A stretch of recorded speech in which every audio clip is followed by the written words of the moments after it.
Moi, je pensais avoir fini ma peine le 3 novembre, qu'on était allé au bout d'une procédure qui dure depuis 10 ans. Le procureur de la République, qui est directement lié au gouvernement français, c'est-à-dire le procureur de la République antiterroriste, a proposé, a fait appel de cette décision. Donc son appel est suspensif et aujourd'hui il utilise une nouvelle réglementation qui permet à la justice de retirer les remises de peine. Et pour moi, la remise de peine automatique, qui est à peu près de 2 mois par an, plus 3 mois la première année, sur une peine de 5 ans, c'est à peu près 11 mois.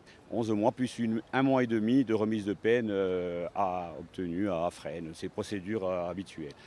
Et donc, ça ferait remettre ma détention en bracelet électronique à 1 an supplémentaire. Et des prétextes fallacieux, simplement une décision politique qui intervient dans un contexte politique de discussion. Il se passe des choses au sein du gouvernement, il y a peut-être des messages divergents, mais en tout cas pour nous, le gouvernement français, il n'y en a qu'un.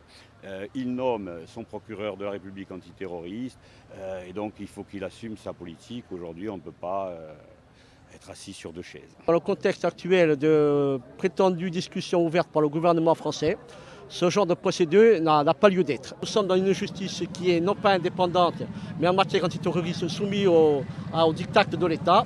Et qu'en la matière, il s'agit ici, encore une fois, ni plus ni moins, de court-circuiter le processus de discussion que nous voulons aller vers des négociations politiques.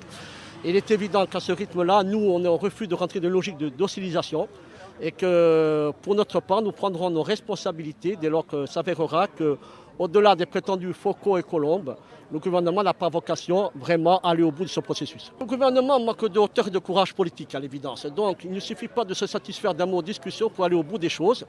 Il faudra clarifier rapidement les enjeux. Et en la matière, le cas de Félix Bénédicte, mais d'autres anciens prisonniers politiques, et le sort des prisonniers politiques aussi qui restent, doit être suivi de près et sera de nature à clarifier les véritables, volontés du gouvernement.